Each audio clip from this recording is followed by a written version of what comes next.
No exemplo 39, falávamos sobre herança múltipla, multiple inheritance, e polimorfismo. Mais aqui para o final. Nesse exemplo 40, nós vamos falar dos métodos mágicos no Python. Eles são identificados pelo underline, underline, o método, depois underline, underline, e fazem uma sobrecarga do operador. Então lembra do polimorfismo, no exemplo passado, 39, que para o mesmo tipo de operador você podia colocar diversos tipos de argumentos, que internamente o Python trata essa questão do polimorfismo de forma automática, né? Métodos também não é necessário invocá-los diretamente, e a ativação do método é realizada por trás das cenas, né?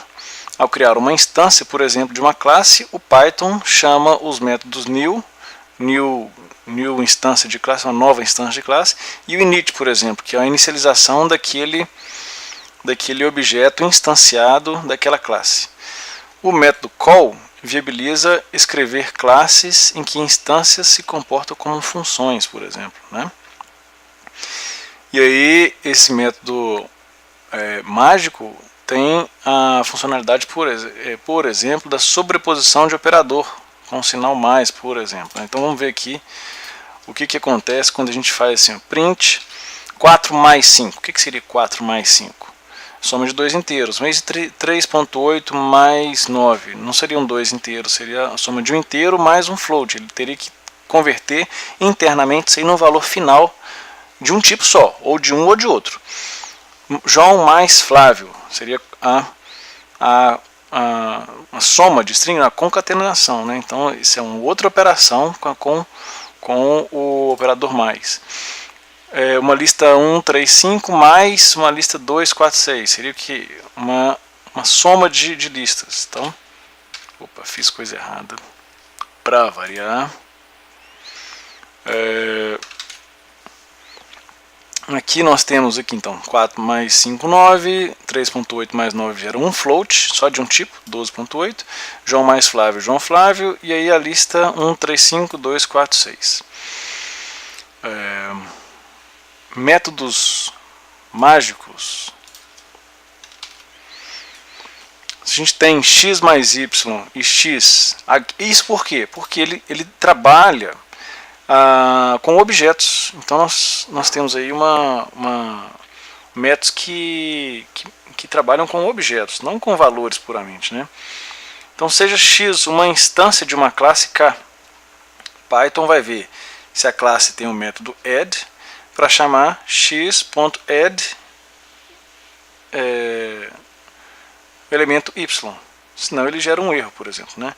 Então os métodos mágicos aqui das classes, né? Por exemplo, no exemplo do robô, são init, add, multiplicação, floor, mod, tem diversos tipos de métodos, a gente vai falar de forma superficial deles.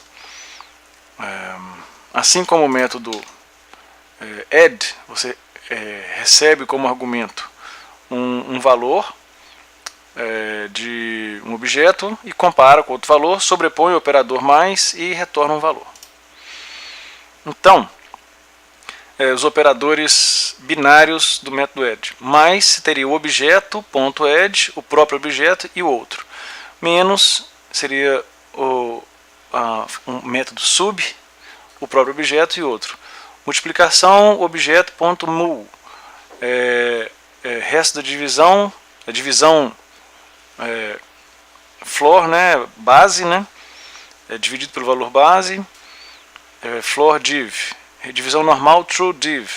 Módulo da divisão, resto da divisão, mod. Objeto, ponto mod. Underline, mod, underline, underline.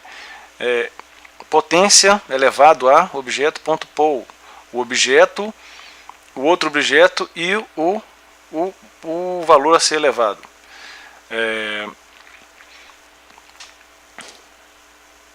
Lado esquerdo, objeto, lado esquerdo, mudar para o lado esquerdo, mudar para o lado direito, análise ou. Então você tem diversos métodos aqui.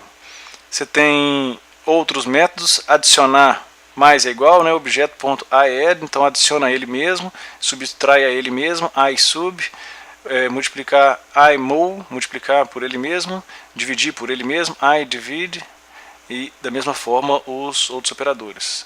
Objeto unários também, nós temos negação daquele valor, daquele objeto, é como se fosse operadores em vez de com valores, mas com o objeto. E aí você tem esses métodos internos dentro de cada um desses objetos. Objeto soma, negação, positivo, valor absoluto e tal.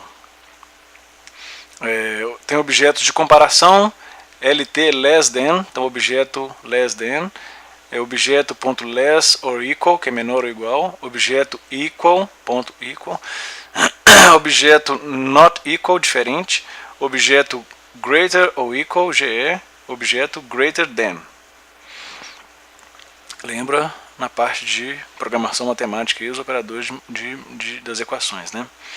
Então nós temos aí uma classe, um exemplo de objeto que a gente vai ver, essa classe tamanho. Vamos lá ver esse problema. Você tem uma classe tamanho e aqui a gente vai definir métricas, né, de unidades aí de medida. Você tem aqui um atributo privado dentro dessa classe tamanho, que é a métrica. Milímetros equivale a 0.0001 em relação a um valor padrão, no caso aqui o metro. Centímetro 0.01, metro 1, quilômetro é 1000, int é 0.02 metros, foot é int, pés, jardas, yard, né, é 0.91 e milha 1609 metros, né, ou 1.6 quilômetros. Então esse aqui é um dicionário, é um dicionário privado, private. E na inicialização dessa classe tamanho, ele recebe valor e a unidade padrão, metro. Se você não falar nada de unidade, ele define como unidade padrão 1 metro. E aí você precisa colocar um valor para ser convertido. E aí o que ele faz? Ele recebe valor e a unidade, e aí tem uma função interna de conversão para metros. Ele converte o valor que você passar vezes o tamanho, classe tamanho, dicionário privado métrica, para a unidade que você, self-unidade. Como a unidade padrão é o metro, então ele vai converter para metros essa unidade padrão, né?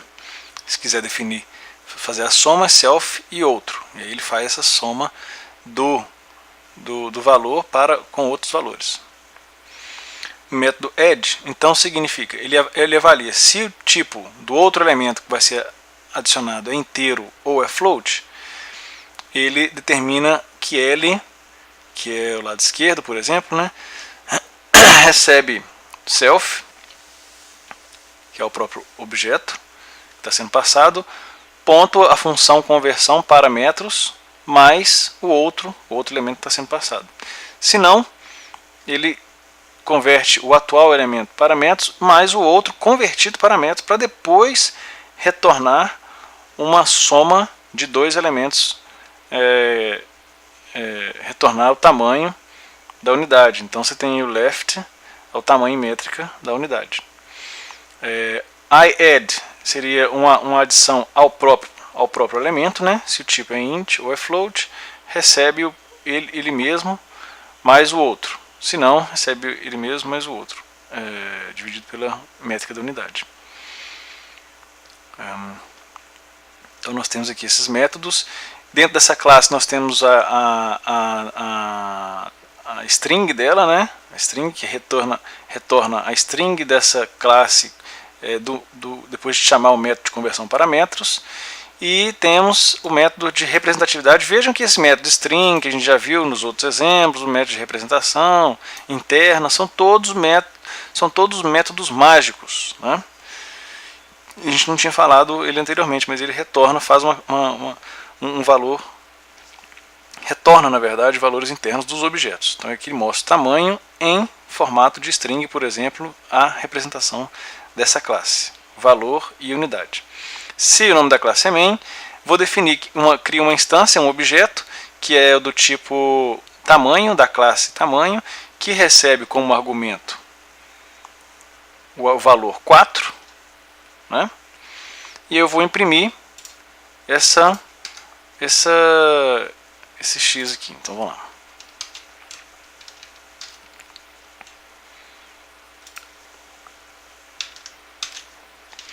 Então eu imprimi esse x tamanho 4, falei que é 4, ele não tem nenhuma conversão, ele imprime 4 e avalia a representação do objeto x. Depois eu tenho o objeto z, que também é objeto tipo tamanho, 4.5 o que? Então a classe ela recebe um valor, como não tinha nada de padrão, então era 4 metros. A conversão era de metro para metro, seria 4. Agora eu recebo a unidade que não é a padrão metro, a chave metro. Eu estou usando uma nova chave, yard, né? Jarda, sei lá. E essa jarda tem um valor equivalente a essa chave, que é 0.91, e eu vou fazer essa conversão. Então, aqui eu recebo um valor 4.5 yard, e estou fazendo uma soma, ou seja, internamente eu estou chamando o método add, de soma de objetos, e eu estou somando 4 jardas, 4 yards, mais 1 metro, né, porque aqui não tem mais nenhum tipo de unidade. E ele vai me trazer o valor representado de z. Você tem o z, agora você tem um tamanho que recebe 4.59 yard, que é esse aqui, mais 1, né? Seria 4, é 5, né? 5.59, já convertido na unidade yard. E a representação dele é 5.11, a função de representação interna da classe, ela traz o valor na unidade padrão. Ok? Porque ele usa o método string e ele converte para metros. Então, ele usa o método string dentro do método de representação, usa o método string e ele converte esse valor para metros. Cadê?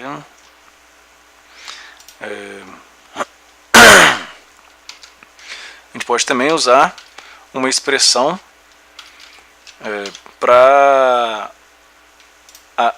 o iadd, né? Adicionar a si próprio. Então x tinha um tamanho 4 e eu estou adicionando a ele mesmo um elemento, vou imprimir o novo elemento e depois adicionar a ele mesmo um outro elemento com valores diferentes. Então ele valia 4, eu adicionei a ele mesmo uma nova classe com argumento 1, e aí o que era 4 passa a ser 5, e agora esse 5 eu estou adicionando de novo a ele mesmo um 4, mas tipo 4 yards, que não são 4 metros, 4 jardas, que é menor do que 4 metros, que equivale a 5 mais 4 yards é 8.65. Ok? Se a gente combinar operadores de objeto mais operadores de float, seria sem implementar o método internamente, você teria problema. Então agora a gente vai ver o método call para uma classe que chama polinomial. Vou fazer uma função aqui. Então vamos ver. Nós temos agora o método call. Seja uma classe definida como classe polinomial, a inicialização dela o próprio objeto que será criado, né, o self, e, como a gente já viu em polimorfismo, um número variável de argumentos iniciais aqui. Então, self.coeficientes recebe a quantidade de coeficientes que forem passados aqui dentro dessa lista. A quantidade de listas que forem passados. Né? E aí, por exemplo, se eu coloco 10 aqui, eles vão passar do 0 a 9. Então, até o último, do 0 até o último elemento dos coeficientes. E aí eu tenho a função call, um método mágico, né? Como a gente está vendo aqui, a questão dos métodos mágicos. Então, call é mais um dos milhões de métodos mágicos aqui, né? e ele chama self x. Então ele tem um argumento x, a função call da classe polinomial, quando ela for chamada. Então quando a classe for chamada, ela chama uma função. E a função, ele determina um parâmetro interno, resultado é igual a zero, e depois internamente a função call, ele define para índice e coeficientes. Na função enumerate você tem dois argumentos dentro de um for, né? O índice daquele chamada e o valor daquela a ser calculado, né? Nessa função enumerate, que recebe como argumento os coeficientes que forem passados para essa função polinomial. Viu que a coisa aqui não está boa, né? E aí o resultado recebe ele mesmo mais o coeficiente vezes x elevado ao índice que for passado. E aí isso aqui você tem um resultado de uma função polinomial dentro dessa classe. Se eu colocar 10 coeficientes, você tem x1, x2, x3 elevado a x10, x9 elevado a x8 elevado a x9 vezes os coeficientes que forem passados. Então, como nós temos essa questão do polimorfismo, uma quantidade variada de coeficientes como argumentos nessa função na inicialização da classe polinomial, eu posso criar uma função constante com um argumento só 34 e um objeto instanciado dessa classe polinomial, ela vai gerar um resultado, vai retornar um resultado dessa classe com um elemento. Você pode criar uma linha, então você tem ax mais b, né? E aí você tem os argumentos 0,75 e 2. Você pode criar um polinômio de terceiro grau, que seria aqui seria x mais b, aqui seria 2x ao cubo mais 0,75x ao quadrado menos meio x mais 1, por exemplo, ou o contrário, não sei, não me vem a memória aqui. Sim, seria isso mesmo, porque você tem aqui o for i de 1 a 10, então agora eu vou implementar essas funções aqui, as três funções para valores de 1 a 10. E aí você tem aqui como argumento P1 de i, P2 de i, P3 de i, ele vai imprimir cada resultado da função dessas funções polinomiais, dessas 10 funções. Então você tem aqui de 1, ele imprime a função polinomial, que é o valor constante, então todas elas são 10, né? de 1 a 10 é de 1 a 10 menos 1, na verdade, né? Se quisesse falar de 1 a 10, seria de 1 a 10 mais 1, ou então de 0 a 9 seria um 10, mas aqui no caso de 1 a 10 é de 1 a 9, é 10 menos 1. A função polinomial ela é padrão para todas elas, P1, né? Então você tem 34 para todas elas. A P2, no caso, você tem a função quadrada e o resultado dela é 2,75, 3, vai mudando para cada valor que é imputado aqui nesse range. E o P3 é a função de terceiro grau, um polinômio de terceiro grau, o resultado dele está aqui no último elemento aqui, quando se passa os valores de 1 a 9 para essas funções aqui. Então você tem aqui a mesma classe polinomial com 1, 2, 3 argumentos diferentes sendo passados para valores aqui, no caso, internos aqui, né? Beleza. E ele chama o método call internamente toda vez que a classe toda vez que um objeto é instanciado a partir daquela classe. E aí nós temos também a classes padrão e classes base. E aí, o que seria isso? Você tem uma classe plista que recebe como argumento uma lista. E você inicializa essa classe com os argumentos self e ol de lista. E e aí você tem um objeto lista, uma classe lista, e que se inicia, né? Inicialização na classe lista com o argumento que foi passado por ela mesma. E aí um método push, que é, no caso, de adicionar self.append, é um método de adicionar um elemento àquela própria lista que foi passado naquele elemento. Então, se o método também, x é um objeto da classe lista que recebe a lista 3 e 4, e aí ele chama o método push dessa classe lista. Então é o método da classe, né?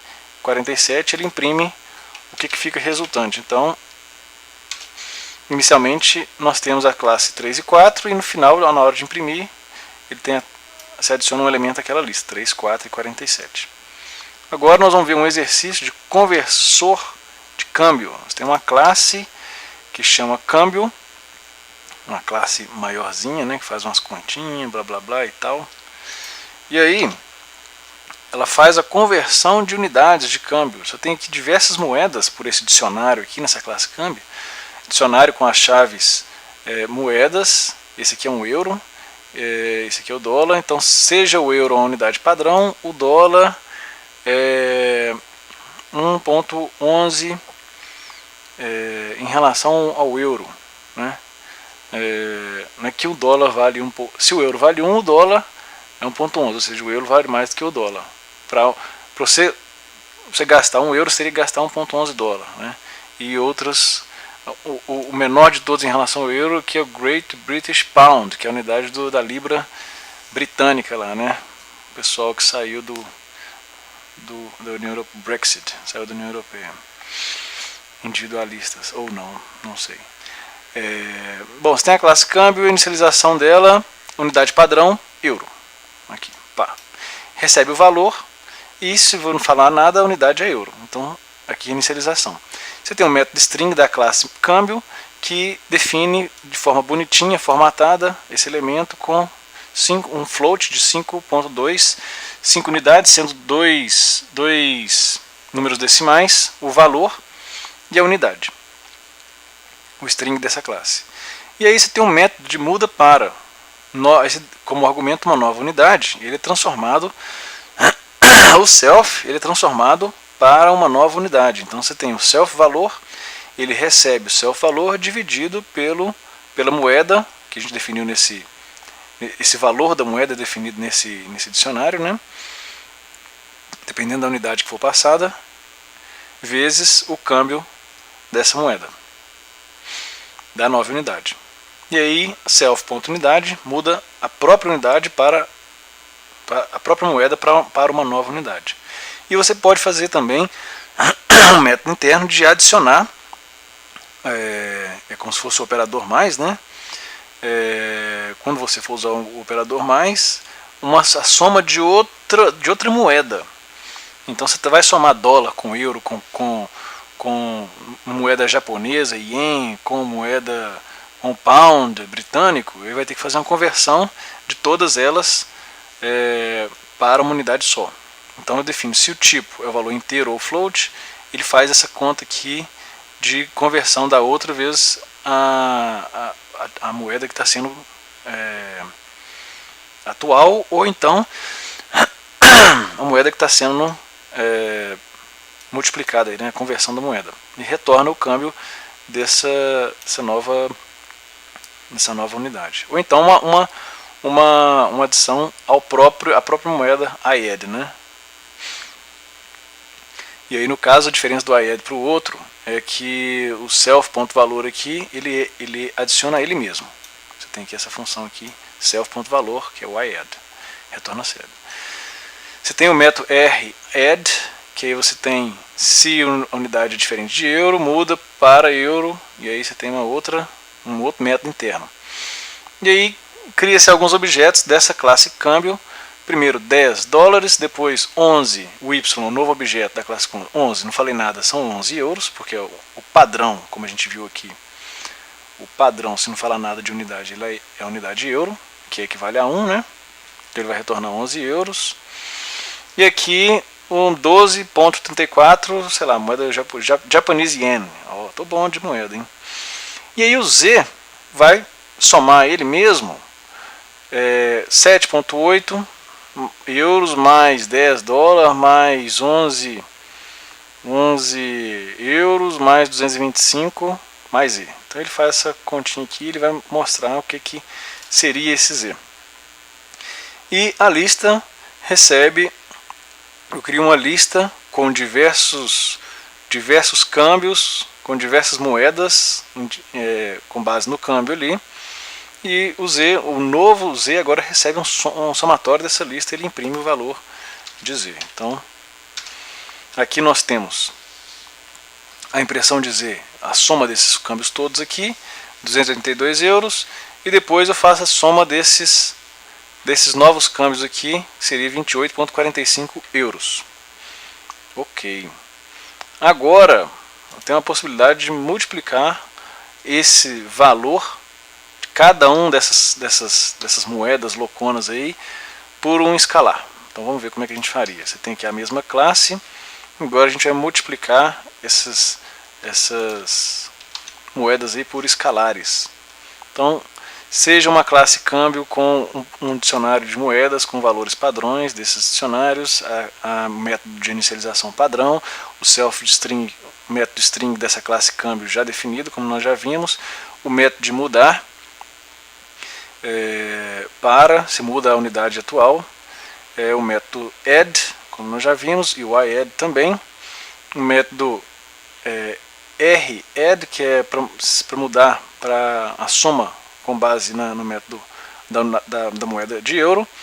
E agora definimos também a multiplicação dessa unidade por um escalar. Então, se o tipo é inteiro ou float, a gente retorna o valor vezes o outro, que é um valor pelo escalar pelo qual ele será multiplicado, vezes a unidade do outro.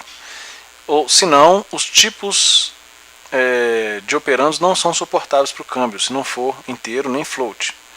E aí mostra o tipo de unidade que está sendo adicionado no outro aqui. Você tem o método R multiplicação, que retorna uma multiplicação a ele próprio. imulti, na verdade, que a multiplicação aqui é o retornar o valor da multiplicação.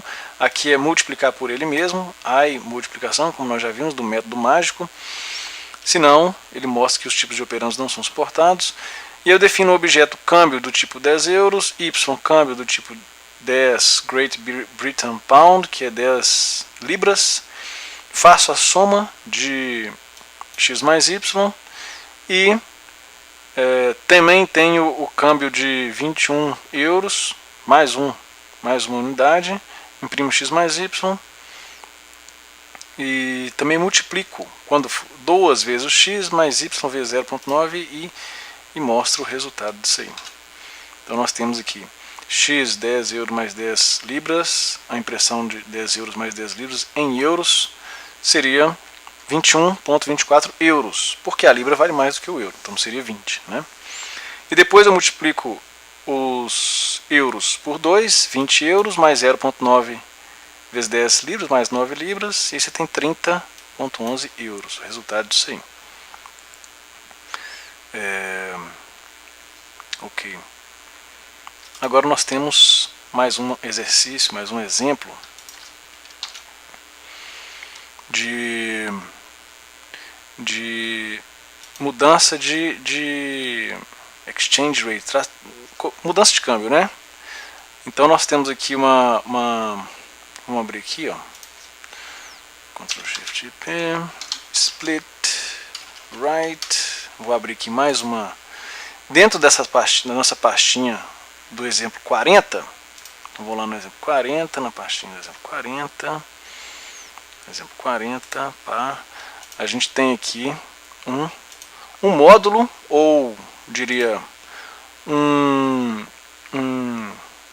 a gente tem um módulo que chama Exchange Rates, porque é um arquivo em Python.py, né? E esse módulo, você tem aqui uma funcionalidade aqui from URL lib, que é uma biblioteca de URL que chama request import URL open, que é um método de abrir URL. E aí nós vamos tem mais um módulo BS4 que tem a função Beautiful Soup, que você encontra na internet, uma documentação extensa, que é legal. E aí ele analisa lá os dados de uma página e deixa bonitinho para ser importado. E você tem um método getCurrentRates, que usa como base o dólar, e ele busca lá nesse endereço da finance.yahoo web service então Yahoo tem um serviço aqui na parte de finanças que tem as cotações de todas as moedas em tempo real. E aí o dado recebe uma leitura do que está escrito aqui nesse endereço, faz a decodificação no formato UTF-8, que é o formato da internet, e aí formata de acordo com o método Beautiful Soup, com o método parse da página HTML, E aí ele separa as linhas, né? O método separa as linhas e aí pega o valor da moeda e faz ali a conversão. Determina que o padrão é dólar e aí faz a conversão. Então aqui tem um método de exchange rate, taxa de conversão de moedas, né? E ele faz as conversões. Então aqui eu vou abrir essa classe doidona, 1.500.000 linhas, e ela vai importar do exchange rate o método getCurrentRates, que é esse método que a gente viu aqui, getCurrentRates. E a classe câmbio, as moedas vão receber o resultado dessa getCurrentRates, que retornam as moedas, currencies, né? E aí eu defino que a moeda padrão, vou receber o valor nessas moedas, e o valor padrão é o euro. Nós temos a função string aqui também, mesma coisa, a função de mudança para uma nova unidade, como a gente já viu, o método add, o tipo de unidade, o câmbio, o add, como a gente já viu, adicionar a ele próprio, que tem um valor mais igual, né? radd, mudança padrão para o euro, valor de multiplicação por um escalar, retornar esse valor da multiplicação e a multiplicação por ele próprio, que é vezes é igual ao outro, né? E aí eu tenho x, um objeto x é um objeto instanciado da classe câmbio que recebe 1000 Japanese yen, que é ien japonês. O y é um câmbio que recebe 10, sei lá, CHF, não sei o que é, e o Z talvez 15 Canadian Dollar. E aí eu vou imprimir, analisando todas essas moedas aqui na internet, 2 vezes 1000 ienes japoneses, mais 4.11, 10, sei lá que moeda é essa, mais 15 Canadian Dollar, e vou imprimir o resultado. Que dá, está fazendo a consulta na internet, né? No padrão japonês, retorno como a base japonês euro aqui, câmbio, primeiro valor dele, Japanese yen, que dá 7.896 Japanese yen, okay? Primeiro Y, porque ele converte para o primeiro elemento do print, ok? É isso.